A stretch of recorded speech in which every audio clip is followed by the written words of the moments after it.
그 도서출판 두란노 서원에서 여러 책을 써내시고 그리고 지금까지 스테디셀러를 만드신 이 베스트셀러 작가 강준민 목사님이라고 있습니다. 이분이 이제 뿌리 깊은 영성을 비롯해서 수십 권의 책을 쓰셨는데 미국에서 목회를 하고 계세요. 근데 이분이 미국에서 그 목회하는 동안에 지구촌교회 원로 목사님이셨던 그 이동원 목사님, 저희 교회도 부흥회를 하러 오셨었죠. 미국에 부흥회를 하러 어느 도시에 가신 적이 있는데 한 12시간 이상을 이렇게 운전을 해서 그 도시를 찾아갔고 또 밤 늦게까지 호텔 입구에서 기다렸다가 그 이동원 목사님을 만났다고 합니다. 이렇게 시간 걸려서 왔는데 목사님 저 좀 만나달라고. 그래서 왜 찾아왔냐 그랬더니 목사님 제가 목회할 때 이런 것 저런 것도 궁금하고 어떻게 해야 될지 모를 때 제가 선생님이 필요한데 목사님이 좀 그런 역할을 좀 해주시면 안 될까요? 그래서 그 정성이 기특해서 허락을 받게 되었고 그 후에 무슨 글을 쓴다든지 또 성경에 어떤 문제나 교회에 어떤 문제가 있을 때마다 목사님께 전화를 혹은 메일을 드렸고 그때마다 이제 이 목사님께서 조금씩 조언을 해주시면서 이 강 목사님께서 여러 면에서 성장을 하시게 되었다고 합니다. 그래서 좋은 목사님이 된 거죠. 그래서 이분은 늘 이 강준민 목사님은 늘 그런 얘기를 합니다. 우리 인생에서 정말 중요한 것은 좋은 멘토를 만나는 것이다. 좋은 멘토를 만나는 것만큼 우리 인생에 복이 없다. 라고 그렇게 말합니다. 오늘 우리가 디모데 전후서를 읽을 텐데 이 디모데 전후서는 디모데가 썼죠. 이 디모데는 그 당시 편지를 받고 있을 당시에 당대 최대 교회 에베소라고 하는 도시의 에베소 교회의 담임 목사 역할을 하고 있었습니다. 그러니까 지금도 성지순례를 가면 이 에베소 교회의 역대 그 담임 목사 이름이 나와요. 거기에 1대 바울, 2대가 디모데입니다. 바울이 개척을 했지만은 이 디모데에게 이 교회를 맡기고 떠나게 되죠. 그래서 이 디모데는 어린 나이에 이 큰 교회를 맡게 되었기 때문에 바들바들 떨면서 목회를 하고 있었고 그때 이렇게 연약한 디모데에게 긴 편지를 써서 그를 격려했던 서신이 디모데 전후서입니다. 결국 디모데가 성공적으로 좋은 목회자로서 역할을 하게 되었는데 그 이유가 있다면 여기 이렇게 좋은 멘토인 바울이 있었다는 것입니다. 그래서 이 디모데도 이 바울이라고 하는 좋은 멘토를 만나게 된 거예요. 이 디모데 전후서와 이제 그 뒤에 나오는 디도서라고 하는 짧은 서신이 있습니다. 이것은 디도라고 하는 또 다른 제자를 향한 바울의 편지입니다. 디도는 그 터키 남쪽에 그 고린도 남쪽에 크레타라고 하는 섬이 있거든요. 그레데. 그 섬에 선교를 해서 이제 그 교회를 이렇게 맡으신 분이 디도인데 이 디도에게도 디모데처럼 동일하게 비슷한 서신을 써줍니다. 그래서 이 디모데 전후서와 디도서처럼 개인에게 한 사람 한 사람에게 멘토와 같은 마음으로 편지를 쓴 이런 서신을 일컬어서 목회 서신이다. 목회자의 마음으로 이렇게 후배 목회자에게 격려의 편지를 쓴 것이 이런 책들을 목회 서신이다. 이렇게 부르는데 오늘은 좀 주로 이 목회 서신의 한 부분, 이 디모데 전후서를 중심으로 묵상을 하려고 합니다. 이 책을 언제쯤 썼을까요? 그것은 바울이 3차 전도여행 마치고 예루살렘 갔다가 붙들려서 2년간 가이사리에서 옥살이를 하잖아요. 그리고 고생 끝에 로마에 도착해서 약 2년간 또 가택연금을 받게 됩니다. 그 이후에 풀려난 이후에 바울이 소위 4차 전도여행, 이거는 기록에는 없는 말인데 역사를 추적해보면 바울이 4차 전도여행을 떠난 것으로 이렇게 추측이 됩니다. 그래서 그 중에 하나, 저기 남쪽에 야만인들이 살고 있다고 하는 크레타, 우리나라로 말하면 이렇게 제주도를 생각할 수 있겠죠.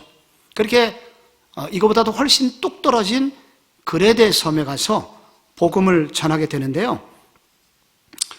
그리고 나서 이후에 바울은 또 당대의 땅끝이라고 생각했던 스페인, 스파냐, 서바나까지 가서 복음을 전하고 그리고 다시 돌아오게 되는데요.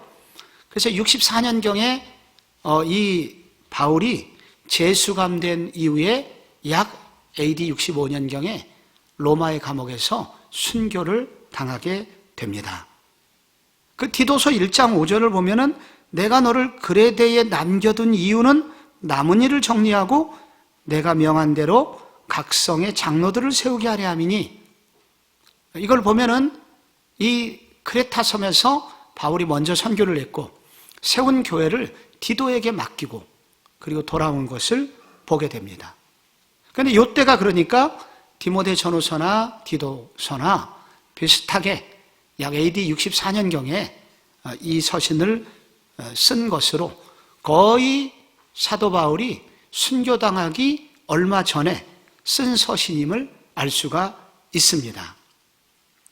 이 서신들을 이렇게 보면은 여기서 굉장히 중요한 것은 참 사역자들 간의 친밀한 관계가 얼마나 중요한지 이에 대하여, 그러니까 교회의 직분을 맡으신 분들끼리 이 사이가 좋은 것이 얼마나 중요한지, 이런 것들, 교우들끼리의 사랑의 관계를 갖는 게 얼마나 중요한지를 깊이 알게 됩니다. 여기 디모데전서 1장 2절에 보면 이런 구절이 나와요. 믿음 안에서 참 아들 된 디모데에게. 그러니까 바울이 거의 어떻게 생각했냐면 디모데를 아들이라고 생각을 했어요. 그 말은 이 또 디모데는 바울을 아버지라고 생각을 했습니다. 아버지와 아들처럼 이렇게 목사와 후배 목사 사이에 이렇게 끈끈한 관계, 사랑의 관계가 있었고, 이런 좋은 모델처럼 교회 안에서 선배 권사님과 후배 권사님이, 선배 장로님과 뒤에 오시는 집사님하고 이렇게 끈끈한 관계가 되기를 바울은 이 서신을 통해서 꿈을 꾸고 있는 것입니다. 그래서 이 바울이 디모데에 관한 여러 가지 기록이 있는데, 이 고린도전서 16장 10절을 보면은 바울이 디모데를 어떻게 생각했는지 거기 나옵니다. 디모데가 이르거든 너희는 조심하여 그로 두려움 없이 너희 가운데 있게 하라. 이는 그도 나와 같이 주의 일을 힘쓰는 자임이라. 나 혼자 다 하겠다고 말하지 않고 이 디모데는 나와 똑같이 주의 일을 힘쓰는 주의 종이다 라고 디모데를 존중을 하고 있습니다. 그런데 이거는 바울이 디모데에게만 잘한 것이 아니라 디모데가 또 바울에게 그리고 교회에게 어떠한 모습이었는지가 빌립보서 2장 20절에 이렇게 나와요. 이는 뜻을 같이 하여 너희 사정을 진실히 생각할 자가 이 밖에 내게 없습니다. 그러니까 이 디모데의 사람 됨됨이를 아시겠죠? 디모데도 바울에 대하여 교회를 향하여 정말 하나님 앞에 순결한 종으로서 이렇게 뜨거운 심정을 가지고 헌신된 사역자였다는 거예요. 이 속에 이 바울과 이런 디모데 사이에 이 진실과 진실한 두 사역자 사이에 하나님이 주신 참된 우정의 강이 흐르고 있었습니다. 서로 진실로 사랑하게 되었습니다. 그래서 이런 믿음 안에서 아버지와 아들 된 이 만남이 여기서 형성이 되었던 것입니다. 선교사님들 만나면은 이런 얘기를 자주 듣게 됩니다. 선교지에서 정말 어려운 일은 동료 선교사들하고의 갈등의 문제다. 그러니까 원주민들하고 사는 것보다 동료 선교사들하고 관계 맺는 게 너무 힘들다는 거예요. 이거는 사실 우리 교역자들도 마찬가지입니다. 교회 안에서. 교회 안에서 같은 교역자들끼리 관계를 맺는 게 어려워요. 이것은 또한 직분자들끼리도 마찬가지입니다. 교회에서 같은 신앙생활을 하는 이런 직분자들끼리 아름다운 관계를 맺는 일이 너무 힘들어요. 그래서 이런 많은 아픔이 이 시대에 있기 때문에 바울은 정말 이런 사역자들 사이에 아름다운 은혜의 강이 흘렀으면 좋겠다. 믿음 안에서 참 아들 된 디모데에게 라고 말하듯이 이렇게 아름다운 강이 흐르는 그런 교회가 되었으면 좋겠다. 그런 꿈을 꾸면서 이 서신을 쓰고 있습니다. 저는 참으로 축복되게도 좋은 영적인 스승을 만난 적이 있습니다. 그런데 이분이 많이 아껴주셨고 기도를 해주셨고 축복을 해주셨는데 제가 우리 교회에서 12년 전에 담임 목사로 위임 예배를 드릴 때 그때 몸이 안 좋으셔서 편지를 보내주셨어요. 그래서 그 위임 예배 식순에 그분의 글이 쓰여 있었는데 제가 지금 매우 낯간지러운 내용이 여기 들어있습니다만은 참고하고 한번 들어보세요. 그냥 참고입니다. 이거는 진짜 그렇다는 얘기는 아니에요. 이분이 그렇게 생각이 있어서 쓰신 거예요. 길 목사님 위임을 축하합니다. 길 목사를 지도자로 선정한 당회에 존경을 표합니다. 길 목사님은 한마디로 준비된 지도자입니다. 목회자로서 갖춰야 될 기본은 물론이거니와 다른 사람보다 뛰어난 은사와 영감을 소유하고 있고 균형 잡힌 인격의 소유자입니다. 그래서 성복중앙교회 내일을 큰 꿈을 가지고 기대하게 됩니다. 성령께서 말씀을 통해 주시는 은혜의 강수가 끊임없이 흘러넘치는 교회가 되길 바랍니다. 사랑의 교회 원로 목사 오카눔 이래서 보냈어요. 이게 아멘이 딱 한 사람 나오는 걸 보면은 정말 그렇지 않다는 거를 여러분도 인정하지만 저도 인정합니다. 매우 슬프긴 하지만. 그런데 여기서 왜 이렇게 이분이 썼을까요? 내가 그래서 그런 것이 아니라 교회의 분위기를 알고 이 젊은 목사가 이제 이렇게 시집간 이 생경한 교회에서 혹시 잘못되진 않을까? 그런 친정 엄마의 마음으로 이렇게 편지를 보낸 거예요. 이 디모데 전후서가 바로 이러한 모습을 우리에게 보여주고 있습니다. 이 교회 안에 이런 모습이 많으면 얼마나 좋을까? 이것은 단지 사역자들끼리만 얘기하는 것이 아니라 우리 교회 안에 동역자들 안에서 이러한 아름다운 모습이 있으면 얼마나 좋을까? 그것이 이 서신이 저희들에게 던지는 도전입니다. 이 서신에서 디모데 전후서를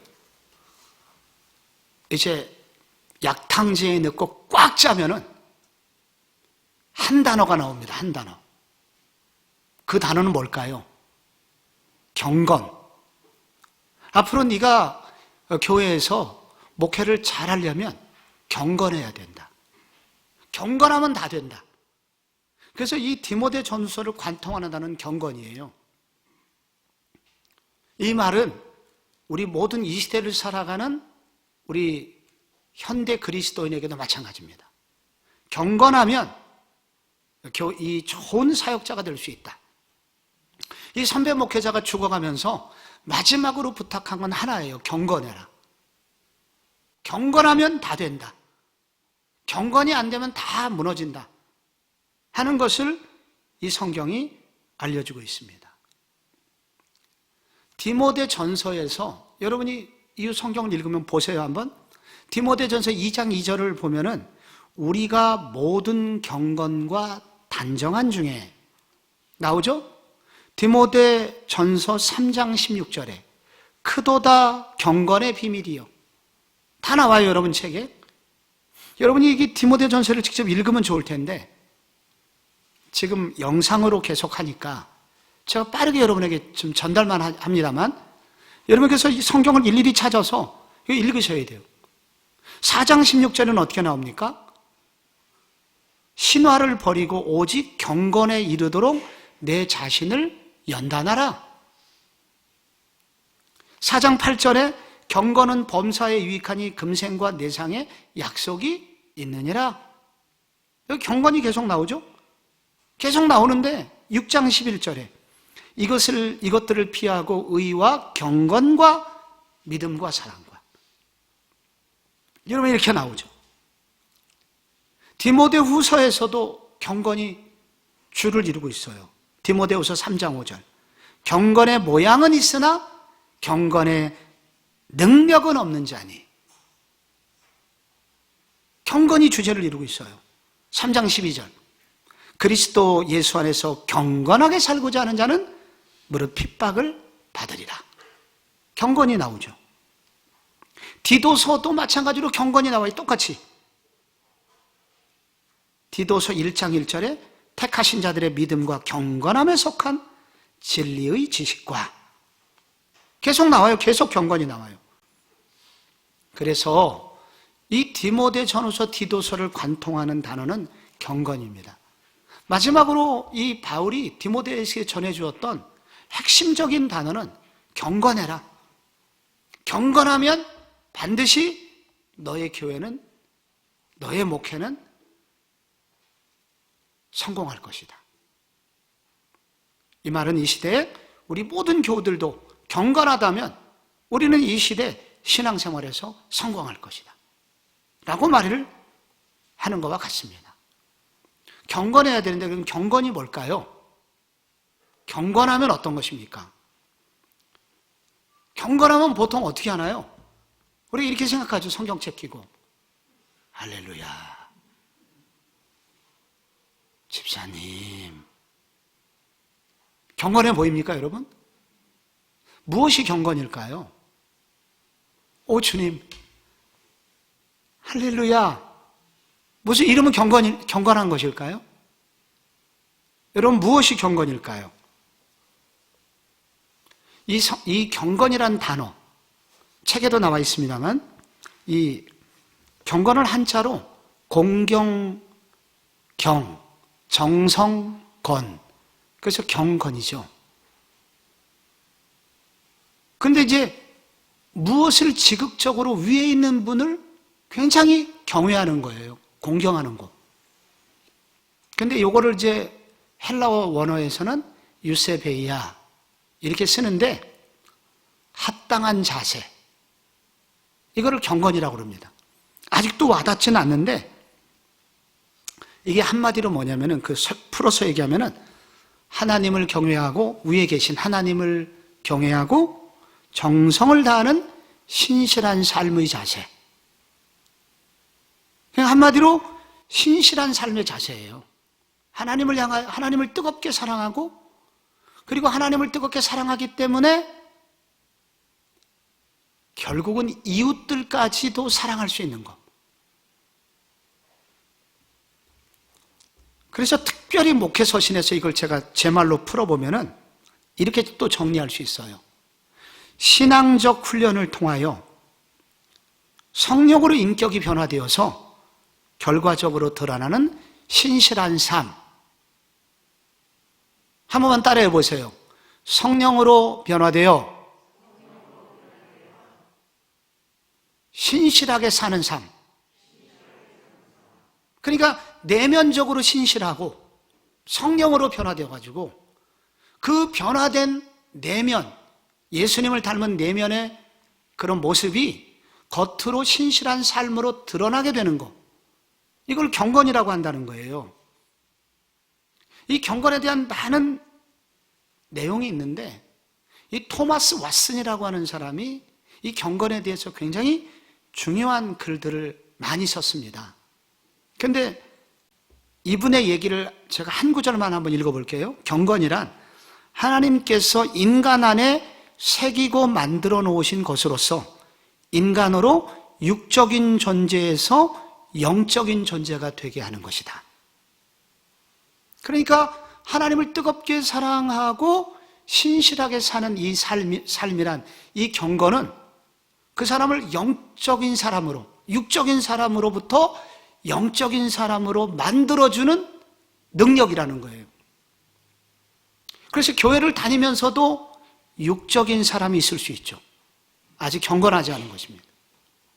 근데 하나님을 뜨겁게 경외하여 내면이 성령으로 변화되어 신실한 삶을 살아가는 경건의 사람은 육적인 삶에서 탈피하여 영적인 삶을 사는 사람이다. 이렇게 말했습니다. 나는 영적인 사람인가? 아직 육적인 사람인가? 경건에 달려 있다는 거예요. 내가 경건한 사람인가 아닌가? 어떻게 알 수 있을까요? 그걸 이제 디모데 전후서가 경건의 요소들을 설명함으로써 우리에게 깨우쳐 줍니다. 그래서 여러 요소가 있는데 여러분 경건에서 굉장히 중요한 요소, 가장 첫 번째 요소는 뭘 보면 내가 경건한지 아닌지 알 수 있느냐? 첫째, 인격을 보면 알 수 있습니다. 인격. 경건의 가장 중요한 것은 인격입니다. 디모데 전후서를 읽어보면요, 여러분 디모데 전후서에 뭐가 나오냐면은 여기 감독, 누구누구를 세워라. 목회자죠, 목회자. 목회자는 어떤 사람을 세워라. 그 다음에 장로는 어떤 사람을 세워라. 그 다음에 집사는 어떤 사람을 세워라. 그런 지침들이 이 디모데 전후서에서 나오거든요. 그래서 어떤 일꾼을 세워라 이게 계속 나오는데 디모데 전서 1장 5절에 굉장히 중요한 단어가 나와요. 이 교훈의 목적은 청결한 마음과 선한 양심과 거짓이 없는 믿음에서 나오는 사랑이거늘. 여러분 여기서 청결한 마음, 선한 양심, 거짓 없는 믿음이 나오는데요. 이거 전부 다 인격에 관련된 단어들입니다. 여러분이 이 디모데 전후서를 계속 읽어보면 인격에 관련된 단어가 계속 나와요. 분노와 다툼이 없이 정숙하고 모함하지 않는 3장에 책망할 것이 없는 인격의 좋은 양상들 계속 나와요. 의와 경건과 믿음과 사랑과 인내와 온유의 모습. 한 구절만 볼게요. 디모데 후서 2장 15절. 저 혼자 읽으니까 너무 힘들었어요. 여러분 같이 한번 읽어볼까요? 시작. 너는 진리의 말씀을 옳게 분별하며 부끄러울 것이 없는 일꾼으로 인정된 자로 자신을 하나님 앞에 드리기를 힘쓰라. 부끄러울 것이 없는 인격으로, 부끄러울 것이 없는 일꾼으로, 이 인격에 관해서 부끄럽지 않은 인격으로 그 말입니다. 디모데전서 3장 1절부터 14절에 감독을 세우려면 이러이러한 사람을 세워라. 14가지를 얘기해요. 목회자를 세우려면 이런 사람을 세워야 된다. 여기 14가지가 나와요. 디도서 1장에도 감독에 대해서 여기서는 13가지를 얘기해요. 그러면 이 목회자에 대해서 이 두 서신이 나오는 거를 중복되는 거를 빼고 19가지 자질이 나오거든요. 목회자의 자질 중에서 이런 사람이 목사가 되어야 된다 하면서 19가지가 나오는데 19가지의 목회자의 자질 중에서 18개가 인격하고 관련된 거예요. 딱 한 가지만 빼고, 한 가지는 뭐냐면 가르치기를 잘하며, 요거 빼고는 전부 다 인격에 관한 것입니다. 디모데전서 3장 8절부터 13절까지 집사의 자격이 10가지 나오거든요. 10가지 전부 다 인격하고 관련된 것입니다. 전부 다. 여기 여러분이 지금 읽으시게 되는 이 디모데전서 3장에 여러분 집사에 대해서 얘기할 때 여기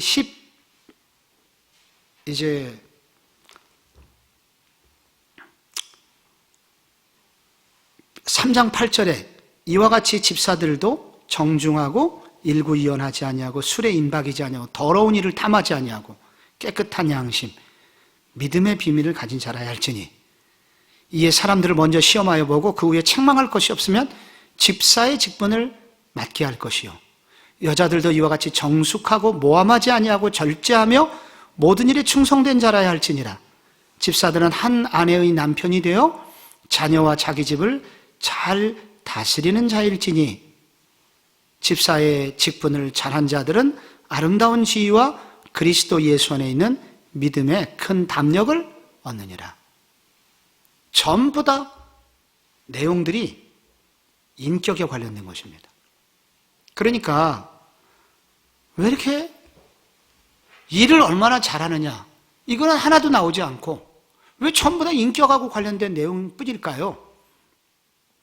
아무리 일을 잘한다 하여도 인격이 구멍난 사역자는 결국 모든 것이 무너지는 사역자이기 때문입니다. 제가 신학교 다닐 때 정말 비싼 게 노트북이었거든요. 요즘은 좀 노트북이 흔해졌지만은 그때는 노트북이 되게 비쌌어요. 그런데 그런 거를 그래도 막 어렵게 전도사들이 마련했죠. 뭐 멀리 큰 컴퓨터를 가지고 다닐 수도 없고 도서관에는 몇 대 안 되고 그래서 어렵게 이제 막 할부로 전도사들이 노트북을 많이 샀어요, 그때. 근데 그 노트북이 여러 사람이 도난을 당했습니다. 없어진 거예요. 그리고 굉장히 중요한 비싼 사전들, 이런 것도 도난을 당한 거예요. 결국 도둑을 잡았습니다. 그런데 그 도둑이 같은 전도사였고, 그렇게 키도 크고 인물도 좋고 운동도 잘하고 그렇게 멀쩡하게 생긴 그가 도둑놈이었습니다. 여러분, 그런 사람이 만약에 목회를 한다고 생각해 보세요. 우리의 영혼을 어떻게 맡기겠습니까? 그런데 만약에 우리 교회의 직분자들이 교회에서는 멀쩡했는데 알고 보니까 집에 가서 자식들에게 늘 그냥 욕을 하고 그리고 아내를 때리고 그리고 야동이나 보기를 좋아하고 만약에 이렇게 된다면 그 집의 자식들이 누가 교회를 다니겠습니까? 결국은 아무리 우리가 신앙생활을 뜨겁게 하니 아무리 우리가 어떤 교회에서 사역을 많이 한다고 하더라도 우리의 인격이 이렇게 구멍이 난다면 그 사람은 경건하지 않은 사람이고 결국 이런 경건이 무너진다면 모든 것이 무너지기 때문이다. 그래서 우리의 삶이 내가 예수를 믿으면 믿을수록 내 인격이 예수님을 닮아가고 있는가? 내 인격이 정말 주님의 십자가로 인해서 변화되고 있는가? 어제보다는 나은 주님의 사람으로 바뀌고 있는가? 사랑과 희락과 오래 참음과 자비와 양성과 온유와 충성과 절제의 이런 열매들이 내 속에서 조금씩이라도 맺혀지고 있는가 하면서 우리 자신을 돌아볼 때 우리가 조금은 더 이전보다는 경건해질 수 있다는 겁니다. 내가 경건한가 안 한가? 첫 번째는 내 인격이 예수를 닮아가고 있는가? 하나도 신앙생활을 10년 했고 20년 했는데 예수님 닮은 구석이 없어. 경건하지 않은 것입니다. 그러면 망하는 거다. 뭘 맡겨도 망합니다, 그 사람. 경건하냐? 경건해야 된다. 경건의 두 번째 요소. 바울은 말하기를 경건의 두 번째 요소는 언어 사용입니다. 언어 사용. 말을 어떻게 하느냐. 그 사람이 말을 어떻게 하는지 보면은 저 사람이 경건한지 아닌지 알 수가 있다. 우리 신앙생활에 90%는 다 말로 하는 거예요. 여러분, 찬송 뭘로 하죠, 우리가? 입으로 합니다. 기도는 또 뭘로 하죠?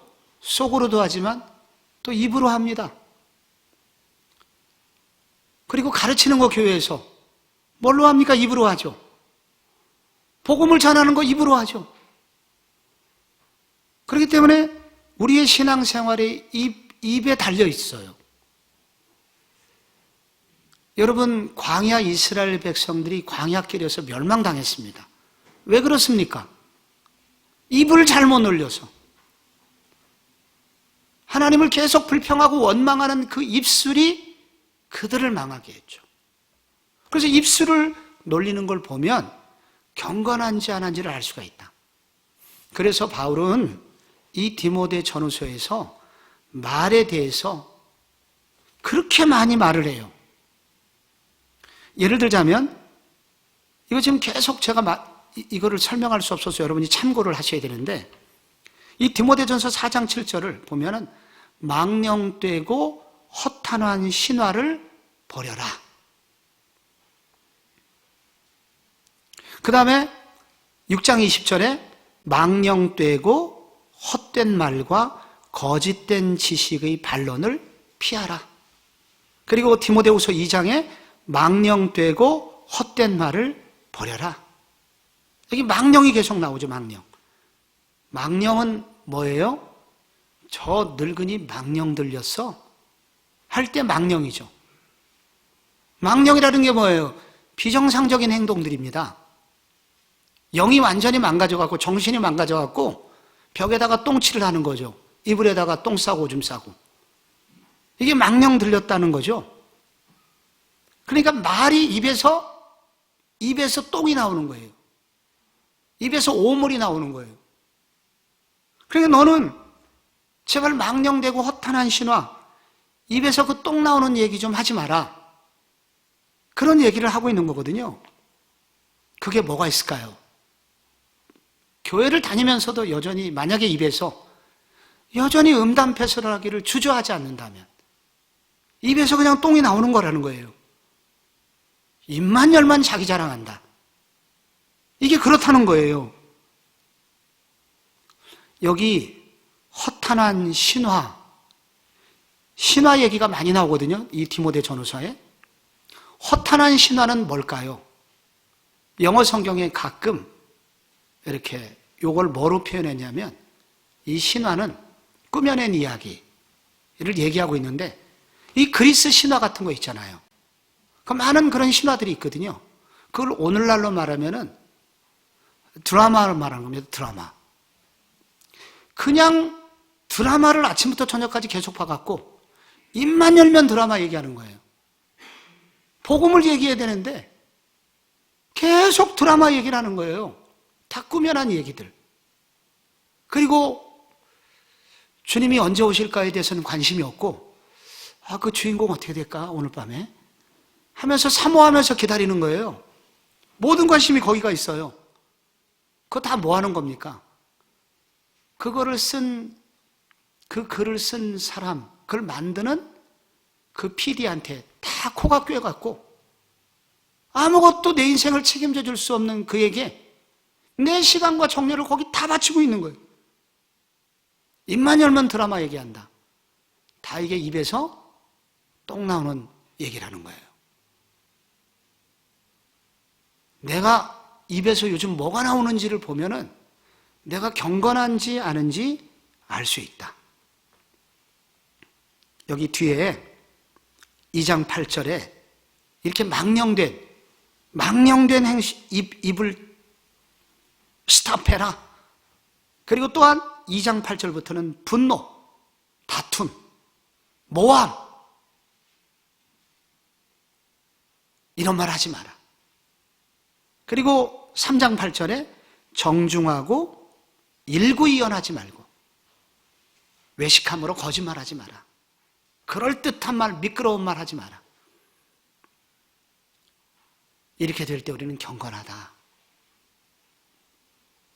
영등포역의 뒤편에 노숙인들을 섬기는 쪽방촌에 광약교회 임명희 목사님이라고 있습니다.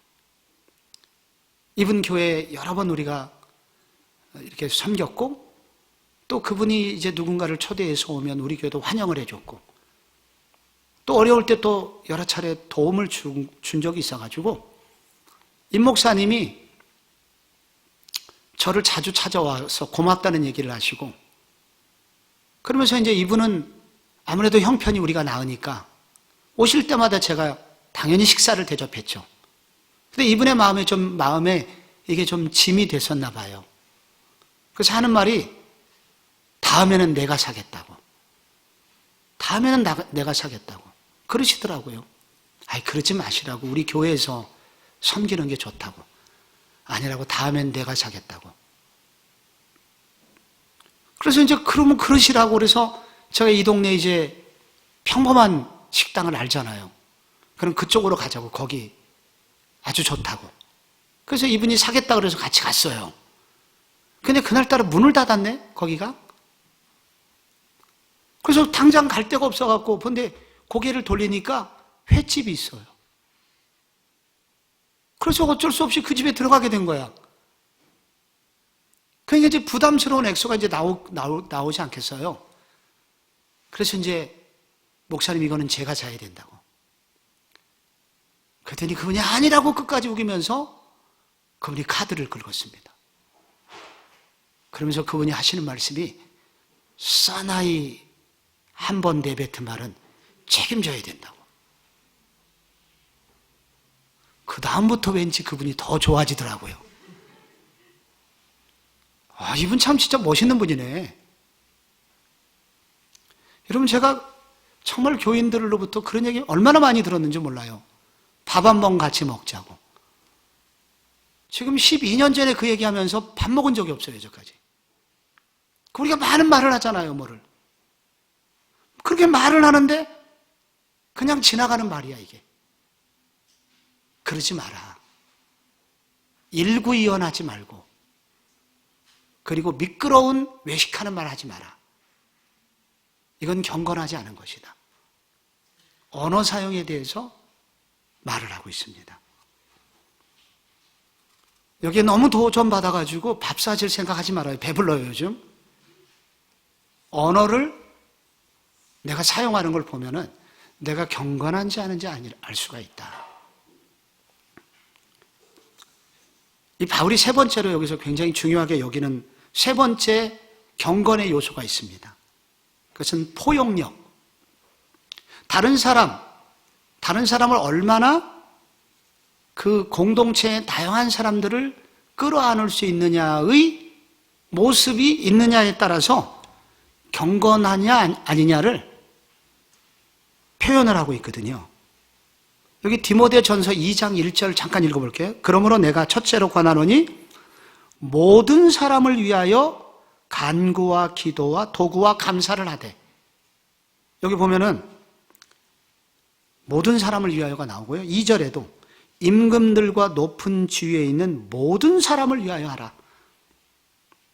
모든 사람을 위하여라고 하라는 것이 이 디모데 전후서에 여러 면이 나오고 있습니다. 네가 좋아하는 사람들, 네가 관심 있는 사람들, 너한테 잘해주는 사람들을 위하여 기도해라. 그러지 않고 모든 사람을 위하여 그렇게 하라고 합니다. 이 모든 사람 안에는 누가 있어요? 내가 좀 꺼리는 사람들, 좀 만나기 싫은 사람들, 그리고 나한테 상처를 입힌 사람들까지 포함해서 그런 사람들까지 위해서 기도해라. 이게 뭐냐면 포용력입니다. 포용력. 그래서 결국은 경건한 사람의 특징 중에 한 가지는 참 많은 사람을 품는 사람입니다. 많이 품을수록 이 사람이 겸손한 사람이다. 제가 강연을 내용을 듣던 중에 이런 얘기를 들은 적이 있어요. 연극이 성립하기 위해서는 4종류의 사람이 있어야 된답니다. 연극이 만들어지려면 여러분 4종류가 있어야 돼요. 제일 먼저 뭐가 필요할까요? 여러분 연극이 만들어지려면 뭐가 있어야 되죠? 누가 있어야 되죠? 네, 뭐 여러 사람이 있어야 되는데 갑자기 물어봐서 모르시겠죠? 우선 제작자가 있어야 돼요. 돈 내는 사람. 그 다음에 그 작품을 만드는 뭐 감독을 비롯한 이런 역할을 하는 감독의 역할을 하는 사람이 또 있어야 됩니다. 그 다음에 또 뭐가 있어야 돼요? 배우가 있어야 되죠. 근데 중요한 게 또 하나 있어요. 마지막에 청중이 있어야 됩니다. 관객이. 그래서 이 4종류의 사람이 있어야 된다는 거예요. 근데 이거를 성경의 인물에 비유하면 제작자는 어떤 사람이냐면은 이게 잘 될지 안 될지 어떻게 될지 모르지만은 상당한 모험을 하고 과감하게 투자하는 사람이 있어야 돼요. 성경의 대표적인 이런 사람이 모세입니다. 모세. 그래서 이렇게 제작자는 모세형 같은 사람이에요. 두 번째 감독이죠. 감독은 기한 내에 이 훈련을 끝내야 됩니다. 그래야지 그 연극이 그 제때 약속한 날짜에 나오거든요.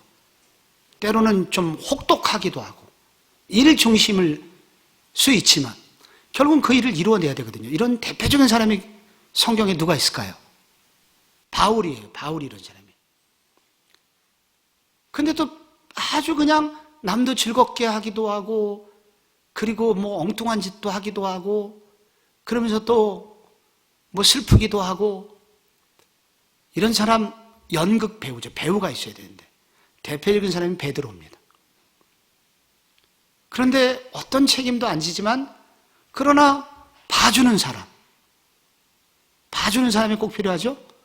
그런 사람은 그냥 특별한 모험하긴 싫어요. 뭐 헌신하기도 싫고. 근데 봐줄 수는 있거든요. 이런 사람들이 모험도 싫어하고 이런 사람을 이제 아브라함 같은 사람입니다. 사실 아브라함은 사실은 많은 모험을 하기를 원치 않는 사람이에요. 성경을 잘 읽어보면. 그런데 여러분 그 성경 이렇게 조사를 해보면은 이렇게 이제 교회 안에도 4종류의 사람이 있다는 거예요. 제작자 같은 사람도 있고, 그 다음에 감독 같은 사람도 있고, 배우 같은 사람도 있고, 관중도 있고. 교회에서 제일 많은 사람은 누굴까요? 교회 안에 누가 제일 많을 것 같아요? 관객, 관중 같은 사람이 많아요. 근데 이 4종류의 사람은 연극에서 사요소가 이렇게 필요하듯이 교회 안에서도 모두 필요한 사람이라는 거예요. 이 중에 한 사람도 없으면 연극이 안 돼. 하나님께서는 우리 모두에게 각자에게 각각의 이런 역할들을 주셨고 이 중에 단 한 사람도 불필요한 사람은 없다. 하나님 나라에 모두 필요한 사람이다. 이러한 시각을 가지고 있는 사람을 일컬어서 포용력이 있는 사람이다. 그렇게 말할 수가 있습니다. 우리가 살다 보면 우리가 교제하다 보면 다 기질이 다르잖아요. 어떤 사람은 모세 같고 어떤 사람은 바울 같고 어떤 사람은 베드로 같고 아브라함 같고 그렇지만은 모두 다 주님의 사람들입니다. 그래서 우리가 이런 마음을 가지고 서로를 바라보고 연약함과 부족함까지 포용해서 서로가 함께 되고자 한다면 바로 그런 마음을 가진 포용력, 가슴이 넓은 사람들 그를 일컬어서 성경은 경건한 사람이다 라고 이야기를 합니다. 여러분이 좀 싫지만 여러분 마음에는 안 들지만 여러분이 그런 사람과 함께 그래도 함께 가고자 하는 마음이 여러분의 신앙생활 가운데 있었다면 여러분은 그만큼 경건하신 분입니다. 더 많은 경건이 여러분에게 쌓여가셨으면 좋겠습니다. 말씀과 기도의 영성, 이건 너무 당연한 거죠, 경건에 있어서. 그래서 이것은 참 넘어가고 싶지만 이 말씀과 기도의 영성, 또 이것만큼 우리가 경건을 유지하는 일에 도움이 되는 일이 어디 있겠어요? 그런데 여기서 디모데후서 2장 15절에 보면 이런 말씀이 있습니다. 진리의 말씀을 분별하며 부끄러울 것이 없는 일꾼이 되라. 여기 진리의 말씀을 분별하며 부끄러울 것이 없는 일꾼이 되라. 여기서 우리가 경건한 사람이 되려면 진리의 말씀을 분별할 수 있는 눈이 있어야 됩니다. 우리가 헛된 경건, 잘못된 경건 속으로 빠져들지 않으려면 소위 이단에 넘어가지 말아야 되고, 그렇게 하기 위해서는 진리를 분별할 수 있는 눈이 있어야 되고, 진리를 분별할 수 있는 가장 좋은 무기는 성경을 사랑하는 것입니다. 성경을 배우기를 힘쓰고 성경을 좋아하고, 그렇게 할 때 우리 속에 경건의 능력으로 무장이 된다 하는 것을 알려줍니다. 그래서 성경을 많이 배워야 되는데, 여러분이 성경을 잘 알아가고 성경을 여러분의 신앙생활의 일부로 삼는데 가장 좋은 방법을 가르쳐 드릴게요. 그건 뭐냐면 성경을 가르치는 것입니다. 그러니까 여러분께서 기회가 될 때 여러분이 교회 안에서 순장님 되기를 사모해야 돼요. 교사 되기를 사모해야 돼요. 그래서 성경을 누구에게 자꾸 전하려고 하다 보면, 전해보면 가장 많이 성경을 배울 수가 있습니다. 하여 여러분 이 성경, 지금 디모데 전서에는 이 성경을 사랑하라는 얘기가, 성경을 가르치라는 얘기가 그렇게 많이 나오는 이유입니다. 예를 들자면 디모데후서 2장 15절, 끊임없이 배우고자 해야 된다라는 항목에 디모데후서 2장 15절 한번 다시 한번 읽어볼게요. 그 구절 참 중요한 구절이라 그래요. 너는 진리의 말씀을 옳게 분별하며 부끄러울 것이 없는 일꾼으로 인정된 자로 자신을 하나님 앞에 드리기를 힘쓰라. 이게 다 뭐냐면은 말씀을 많이 가르치려고 해라. 많이 분별하고 공부해서 말씀을 자꾸 가르치려고 해라. 그러면 너도 모르게 성경을 더 잘 이해하게 될 것이고, 그리고 성경이 너의 몸의 일부가 될 것이다 하는 말씀과 기도의 영성을 강조를 하고 있습니다. 이제 간단하게 또 요약을 해볼게요. 5번째 요소가 있습니다. 그건 뭐냐면 삶의 간증이 있는 지도자가 되라. 우리가 경건하려면 꿈이 하나 있어야 되는데, 어떤 꿈이냐면 바울이 디모데에게 너는 간증이 있는 지도자가 되라. 신앙생활하면서 네 속에 거룩한 욕심이 있어야 되는데, 그건 뭐냐면 간증이 있어야 된다. 그럼 간증은 뭐냐? 여러분, 간증을 가끔 어떤 분들이 하죠? 그 간증의 핵심은 뭐냐면 예수님 만나서 변화된 나의 모습, 이게 제일 중요하고요. 예수님 만나서 신앙생활 하다 보니까 내가 예수님 때문에 내 힘으로는 결코 할 수 없었던 일들이 내 인생 가운데 일어나는 일들, 이게 간증이잖아요. 그래서 너의 인생에는 간증이 있는 인생이 되라. 그런 꿈을 꾸고 살면 우리가 경건해진다는 거예요. 바울 볼게요. 디모데전서 1장 13절. 자, 한번 같이 읽어봐요. 시작. 내가 전에는 비방자요, 박해자요, 폭행자였으나 도리어 긍휼을 입은 것은 내가 믿지 아니할 때에 알지 못하고 행하였습니다. 내가 전에는 어땠어요? 비방자요, 박해자요, 폭행자였으나 도리어 긍휼을 입은 것은 이렇게 나오는데, 전에는 이런 사람이었다. 그런데 지금은 어때요? 과거와는 전혀 다른 사람이 되었다. 이렇게 예수 만난 이후에 나 이렇게 달라졌습니다. 달라진 나의 모습을 꿈꾸는 거예요. 이게 간증입니다, 이게. 그래서 간증하라고 그러면은 기적이 일어나는 걸 막 간증하는데, 그거 없으면 간증을 안 해갔다고 하는데, 진짜 간증을 말하면 예수님 만나서 내가 이전에는 이렇게 악했었는데 내가 이렇게 바뀌어가고 있습니다. 요거 간증이란 거, 간증. 요런 간증이 있는 꿈을 꾸라는 거예요.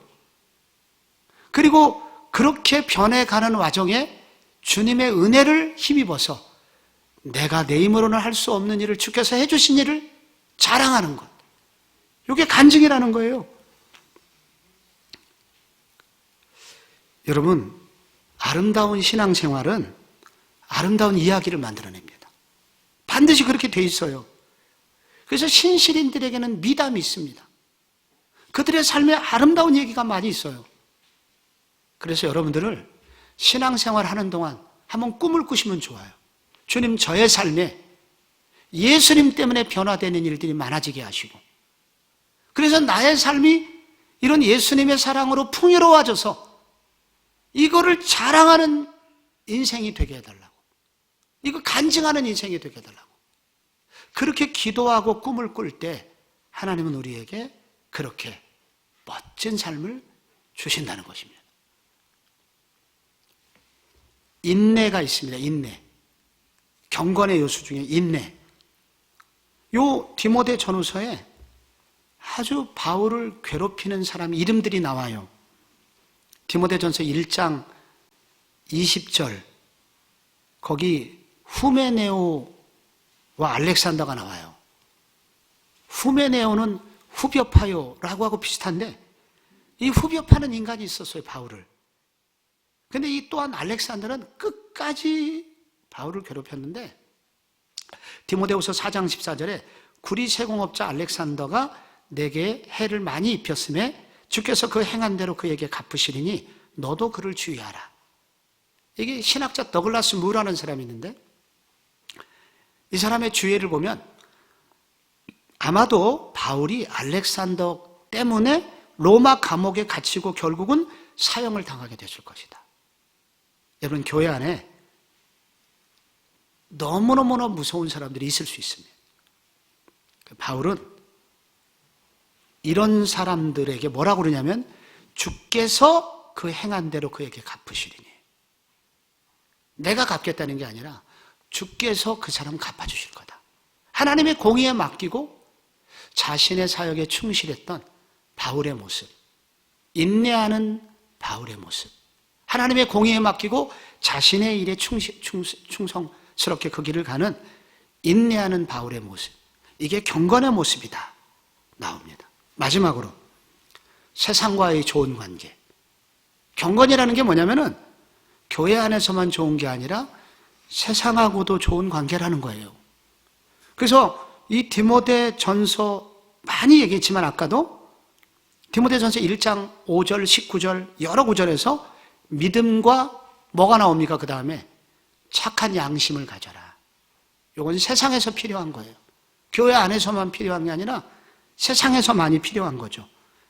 집사의 직분 3장 9절에 중요한 게 있어요. 강조할 때 깨끗한 양심을 가져라. 이건 다 세상과의 좋은 관계. 경건한 사람은 교회에서 예배하고 찬양하는 사람만이 아니라 세상 속에서도 깨끗한 양심을 가지고 사랑하는 사람이다. 제가 지금부터 6년 전에 제가 살고 있는 그 아파트 지하 주차장에 그 차를 2대 세우기에는 빡빡한 공간이 있어요. 후미진 곳인데. 그런데 그 선은 2대 세우도록 돼 있어요.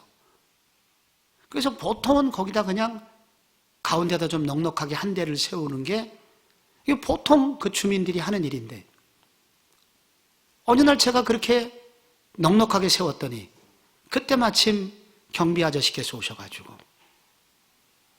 저한테 딱지를 떼겠다면서, 이거 붙이겠다면서 차를 한 대 더 댈 수 있도록 한쪽 편으로 바짝 붙여서 대려는 거예요. 이미 다 차 됐는데. 그래갖고 내가 옥신각신하다가 열받아가지고 그 차를 뽑아갖고 휙해서 아무 말 하지 않고 딴 데 가서 댔어요. 그리고 그 아저씨하고 말도 하지 않고. 근데 제가 예배 시간이 됐고 기도를 딱 하는데 그 생각이 나는 거예요.